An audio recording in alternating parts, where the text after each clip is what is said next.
Assalamualaikum warahmatullahi wabarakatuh. Selamat datang di presentasi saya dengan saya Muhammad Naufal Akhir Rizaki, NIM B131220567. Di sini saya mengambil judul Seni Kedamaian dengan subtema Strategi Manajemen Konflik.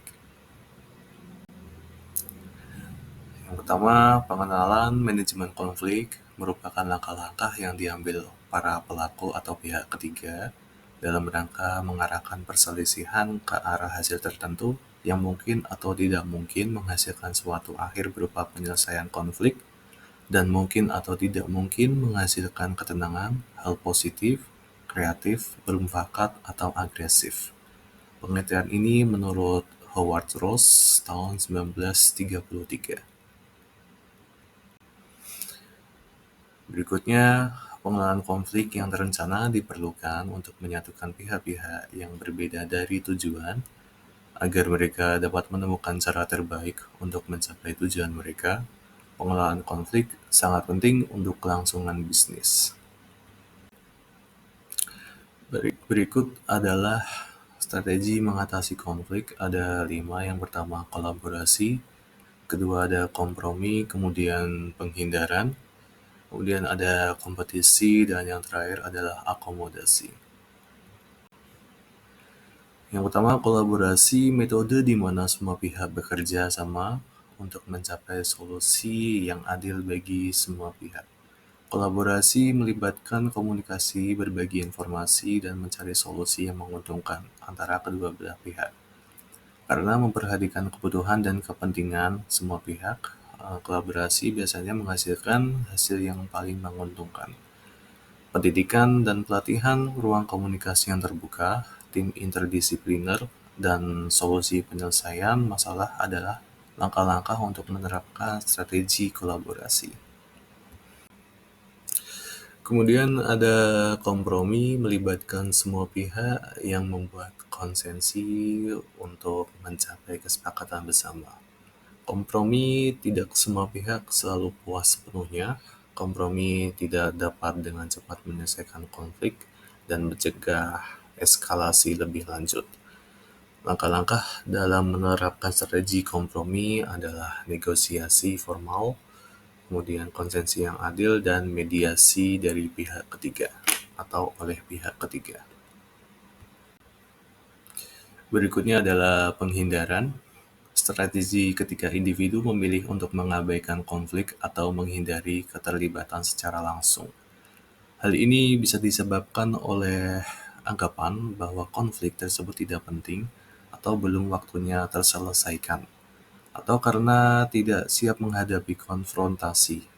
Langkah-langkah dalam penerapan strategi ini adalah dengan melakukan penilaian konflik, kemudian penundaan yang strategis, dan fokus pada prioritas.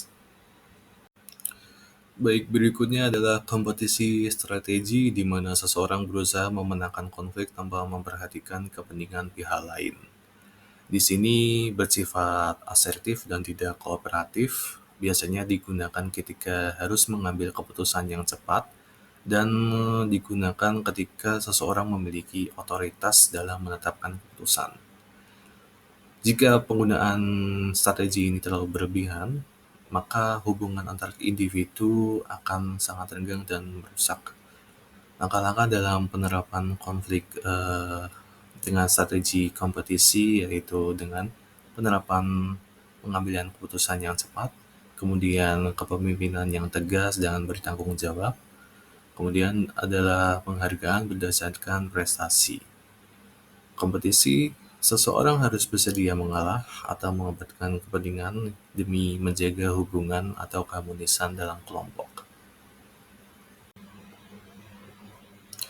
Berikutnya yang terakhir adalah strategi akomodasi. Akomodasi efektif jika isu dipermasalahkan tidak terlalu penting bagi salah satu pihak atau menjaga hubungan lebih diutamakan daripada menang.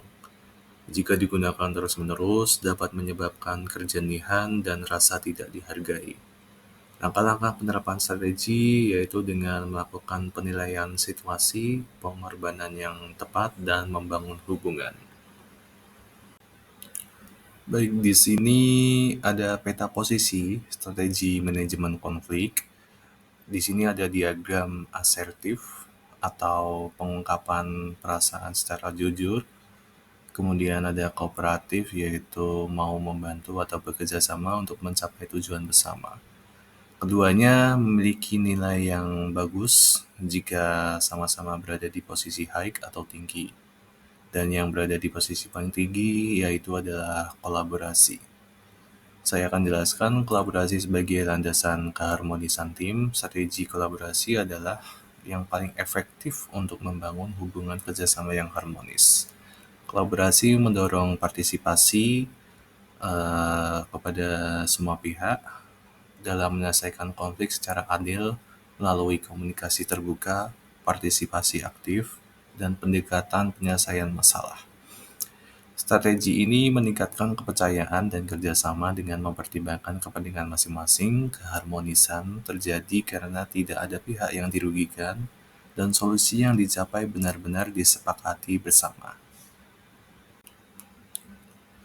Kemudian dalam peta posisi strategi yaitu kompromi yang berada di tengah-tengah, tidak baik dan tidak buruk juga, sebagai jalan tengah yang adaptif, memungkinkan masing-masing pihak memberikan kontribusi tertentu untuk memastikan bahwa hubungan kerja tetap berlangsung dan stabil, menyelesaikan konflik secara cepat, menghindari ketegangan yang berlarut-larut, dan menunjukkan nilai baik setiap orang.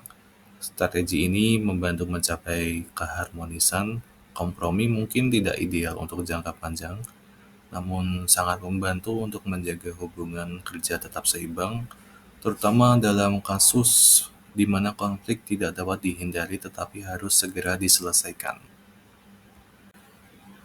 Berikutnya adalah penghindaran atau menghindar. Ini berada di posisi paling bawah di diagram dengan law kooperatif dan law asertif. Penghindaran merupakan strategi reduksi ketegangan sementara.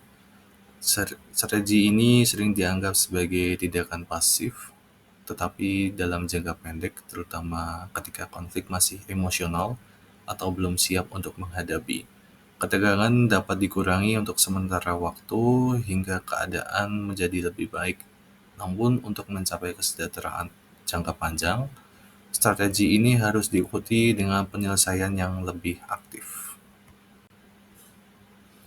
Berikutnya adalah kompetisi yang terkendali, meningkatkan kejelasan dan ketegasan. Kompetisi dapat menjadi solusi yang baik dalam situasi seperti krisis atau saat keputusan cepat diperlukan. Ketegasan dalam mengambil keputusan dapat membawa tim ke arah yang jelas dan pasti. Kompetisi dapat menimbulkan rasa hormat dan profesionalisme jika dilakukan dengan adil dan transparan. Namun untuk menghindari kerusakan hubungan antar individu, strategi ini harus diimbangi dengan komunikasi dan pengakuan terhadap kontribusi masing-masing pihak. Baik, yang terakhir adalah strategi akomodasi untuk memelihara. Jadi hubungan sosial menunjukkan empati dan pengorbanan demi keharmonisan hubungan kerja. Kerugian dapat menjadi penunjuk yang baik dalam situasi di mana masalah kecil atau ketika mempertahankan hubungan lebih penting daripada hasil. Mereka yang memperhatikan kebutuhan orang lain menunjukkan kepedulian dan persaudaraan yang menghasilkan lingkungan kerja yang mendukung dan penuh rasa saling menghargai. Kesimpulannya, konflik dalam organisasi merupakan hal yang tidak dapat dihindari karena perbedaan kepentingan komunikasi dan lingkungan kerja. Meski berdampak negatif terhadap kinerja dan hubungan antar pegawai, konflik yang dikelola dengan strategi yang tepat, seperti kolaborasi, kompromi, dan komunikasi efektif, dapat menjadi sumber inovasi dan perbaikan. Kepemimpinan yang adil dan empatik berperan penting dalam menciptakan lingkungan kerja yang harmonis, terbuka, dan produktif. Dengan manajemen konflik yang bijaksana, organisasi dapat tumbuh dan meningkatkan kinerja jangka panjang. Sekian, terima kasih atas perhatiannya. Saya akhiri presentasi saya. Wassalamualaikum warahmatullahi wabarakatuh.